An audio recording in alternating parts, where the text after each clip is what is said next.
지난주 분양 공고가 난 송파구의 한 아파트 단지 공사 현장입니다. 1265가구 규모로 조성되는 이 아파트는 전용 49에서 74제곱미터 299가구가 일반 분양됩니다. 전용 59제곱미터가 8억 원대, 전용 74제곱미터는 10억 원대입니다. 분양가 상한제 적용을 받는 아파트라 실수요자 관심이 높은 단지 중 하나입니다. 일반 분양이기 때문에 굉장히 저렴하고요. 분상제로 인해서 여기 되게 저렴해요. 되기만 되면 뭐 무슨 로또 같은 기분이 들죠. 지난달 분양한 동작구의 한 아파트 단지. 평균 14대 1의 경쟁률을 기록했지만 상당수 당첨자가 계약을 포기해 선착순 분양에 나섰습니다. 전용 면적 84제곱미터의 최고 분양가가 14억 원에 육박해 인근 시세보다 높아 미분양 물량이 나왔다는 지적이 나옵니다. 최근 분양한 동대문구 아파트의 일부 단지는 예비 입주자 인원인 500%를 채우지 못해 2순위 청약으로 넘어갔습니다.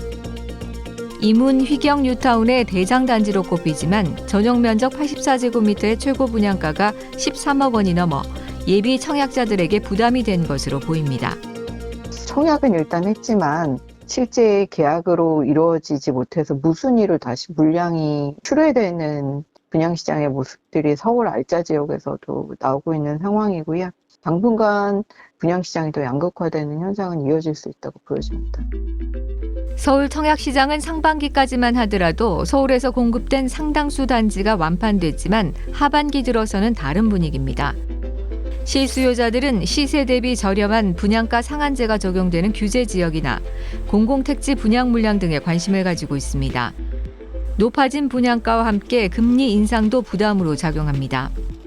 가격이 많이 터무니없다고 좀 생각이 들긴 하거든요. 직장인분들이나 아니면 저희 부모님도 항상 하시는 말씀이 금리가 너무 높아서 힘들다 그런 얘기는 항상 하시더라고요. 그 부분은 좀 많이 걱정이 되는 부분인 것 같습니다.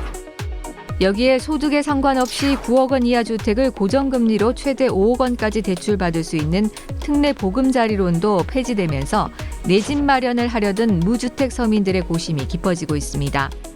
TBS 강경지입니다.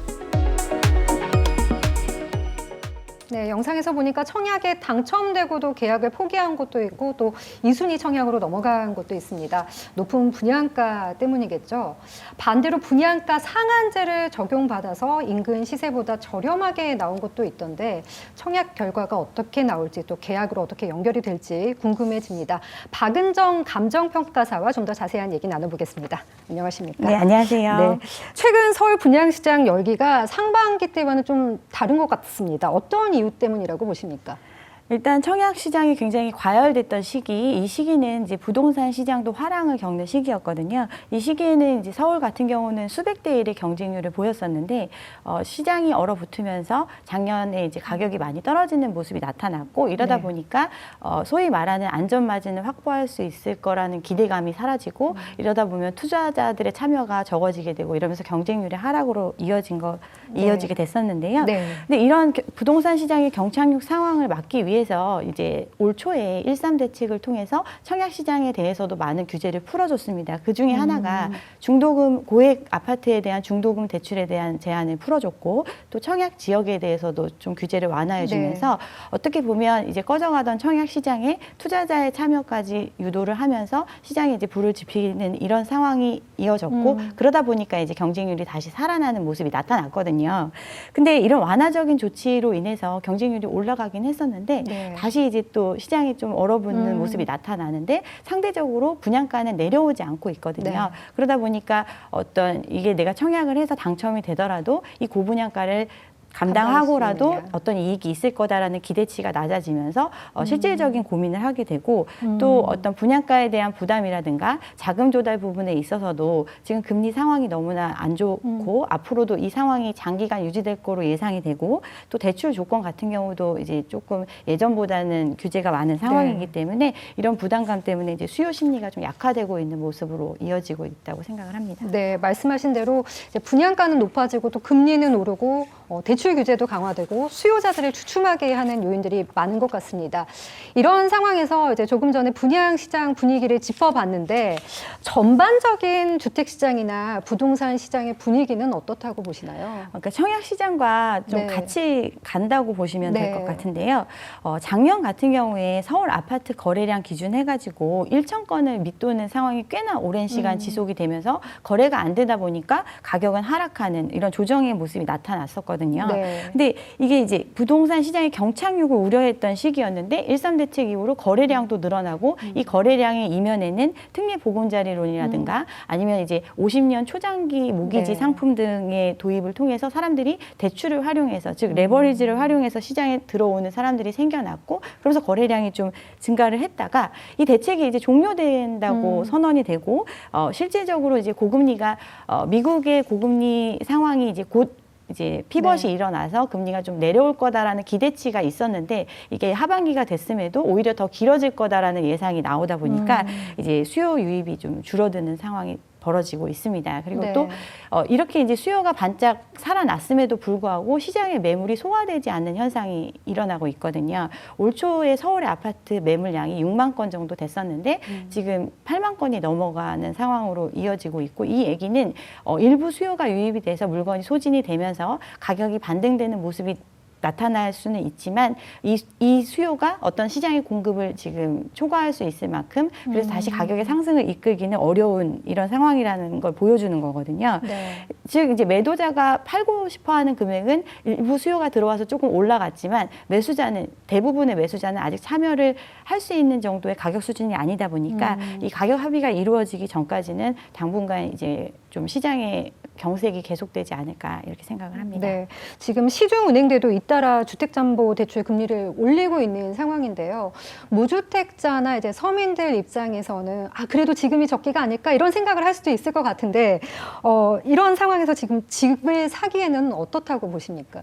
지금 이제 우리나라 같은 경우는 1월부터 해서 기준금리를 계속 동결하는 조치를 하고 있거든요. 네. 다른 나라는 이제 금리를 많이 올리고 있는데 우리는 동결을 하면서 아무래도 가계부채의 부담이 크다 보니까 동결하고 있는데 시장 금리는 올라가고 있는 네. 거예요. 주택담보대출의 금리 같은 경우도 최근 들어서 많이 올랐는데 이 이유는 이제 작년에 우리가 겪었던 자금 경색 상황이 1년이 지나서 이제 상환 기간이 도래를 했고 또다시 자금을 구해야 되는 상황이다 보니까 네. 서로 경쟁적으로 자금을 구하려고 보니까 금리가 또 올라가는 현상.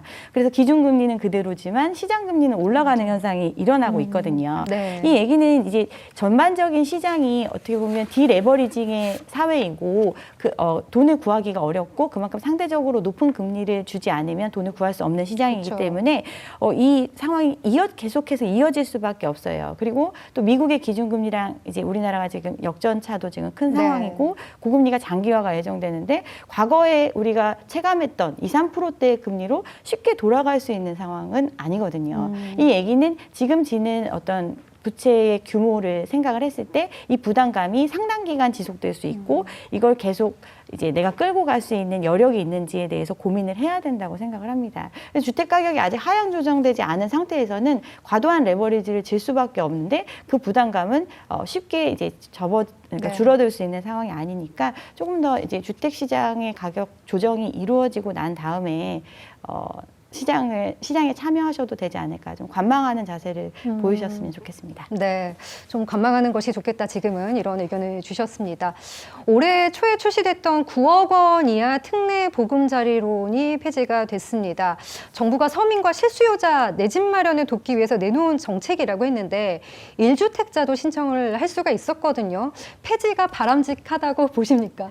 저는 개인적으로 바람직하다고 생각을 합니다. 네. 이번에 특례 보금자리론 중에서 일반형에 대한 부분이 이제 폐지가 됐는데 네. 이 일반형 같은 경우는 고소득자 소득 유무와 상관없이 또 유주택이어도 빌려줄 수 있는 상품이었어요. 저리로. 네. 시장의 금리보다는 낮은 금리로 어떤 자금을 활용할 수 있는 형태다 보니까 시장의 반등, 지금 시장의 반등을 이끈 게 어떻게 보면 실수요자는 좀 주춤하고 있는 상태에서 네. 투자 수요까지 이제 규제를 완화해주면서 들어와줘라고 해서 시장이 살아난 형태이기 때문에 이 어떻게 보면 투기 자금, 투자 자금으로 활용된 소지가 되게 많았고 실제로 그렇게 이어졌었던 있었던 거거든요. 네. 근데 이제 가계부채의 심각성 문제는 지금 한은에서도 뭐 재작년부터 또 계속 지적을 하고 있는 상태인데, 오히려 줄여야 되는 디레버리징의 상황에서 이 정책을 통해서 대출이 늘어나는 뭐 이런 안 좋은 상황이 네. 되다 보니까 이제 정부가 이 대출은 이제 막는 형태로 가고 네. 있는데, 이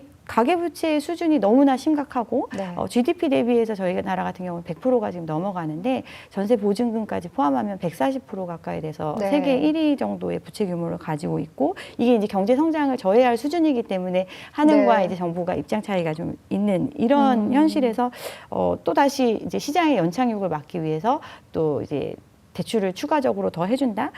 이렇게 과연 이렇게 하는 것이 실수요자를 위한 정책인가? 우리가 실수요자를 위한 정책이라고 하면 일단 지금 올라간 금액에 빚을 많이 내줘서 집을 살 수 있도록 해주는 게 아니라 비정상적으로 올라간 집값의 조정을 먼저 유도하는 것이 바람직하다고 생각을 합니다.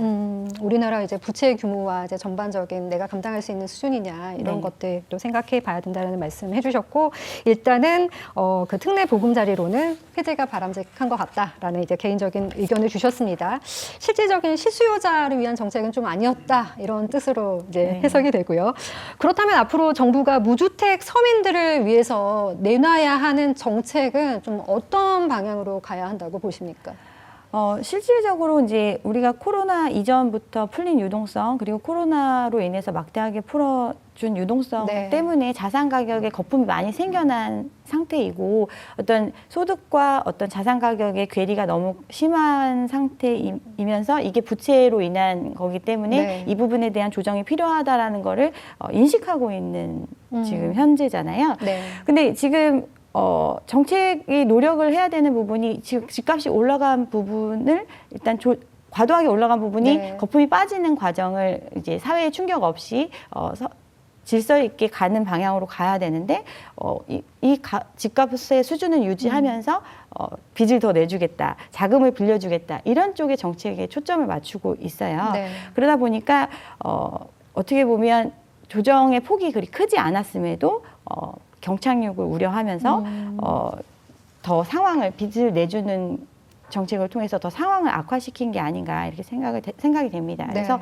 정부가 가장 먼저 해야 될 일은 지금 사람들의 불안감을 없애주는 일. 지금 집값이 조금 조정됐다가 다시 올라가니까 다시 과거처럼 폭등하지 않을까, 이런 불안감에 사람들이 지금 네. 좀 많이 동요하고 있는 건데, 그래서 공공 부분에서 예상했던 주택 공급에 대한 부분을 차질 없이 계속 진행을 네. 해야 될 것 같고, 또 시장에 지금 이제 유동성을 풀어주면서, 즉 대출을 해주면서 시장의 상황을 유지하려고 하는 건데, 오히려 이제 유동성을 줄이는 정책을 하게 되면 지금 이제 버티지 못하시는 분들은 이 부분을 정리하고 갈 수밖에 네. 없거든요. 이 정리라는 게 결국은 자기가 과도한 빚을 진 사람들이 정리를 통해서 회생할 수 있는 길이고, 이게 네. 건전한 구조조정의 길이기 때문에, 그렇게 되면 시장이 기존의 주택을 갖고 있는 사람들, 감당할 수 없는데 네. 갖고 있는 사람들이 물건을 내놓는 형태, 즉 공급이 늘어나는 형태가 되는 거고, 네. 이런 기존 주택 공급을 유도할 수 있는 길로 정책을 추진해야 되지 않을까 이렇게 생각을 합니다. 네, 지금 평가사님 말씀 주신 것들 조금 정리를 해보면 공공주택을 좀 계속 공급하고, 이제 시중에 너무나 많은 돈이 풀려 있는데 이 돈을 좀 축소해야 된다, 유동성을 축소해야 된다. 그리고 이제 빚이 너무 많아서 감당하기 어려운 그런 사람들은 주택을 좀 처분하도록 해야 된다. 이렇게 좀 정리를 해주셨습니다. 그리고 이제 많은 분들이 굉장히 궁금해하실 것 같은데 내년 집값은 어떻게 좀 전망을 하십니까? 그러니까 내년 집값이 그 반등할 만한 어떤 호재가 있는 상황이 아니거든요. 네. 그러니까 집값이 지금도 계속해서 빠지던 상황, 즉 경착륙을 우려할 정도로 집값이 쭉쭉 빠지던 상황을 겪었잖아요.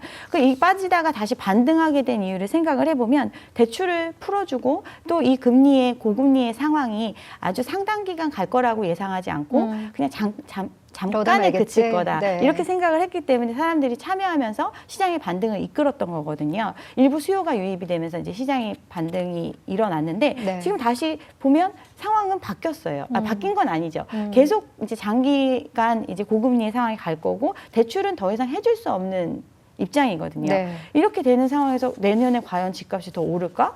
이렇게 생각을 해보면 급한 마음을 가지실 필요가 전혀 없을 거라고 생각을 합니다. 네. 또 특히나 인플레이션 문제 때문에 지금 금리를 급속하게 내리는 정책을 하기가 기 때문에 긴축의 시대가 상당 기간 갈 것이고 또 가계부채 문제나 어떤 금리를 감당하지 못하는 분들 또 어떤 레버리지를 활용해서 부동산 시장에 참여한 수요가 워낙 많이 있기 때문에 이런 부분들이 정리가 되면서 자연스럽게 매물이 더 늘어나고 집값 하락의 요인으로 작용하게 될 것이라고 생각을 합니다. 그러니까 조금 더 관망하셔도 될 것 같습니다. 네. 네.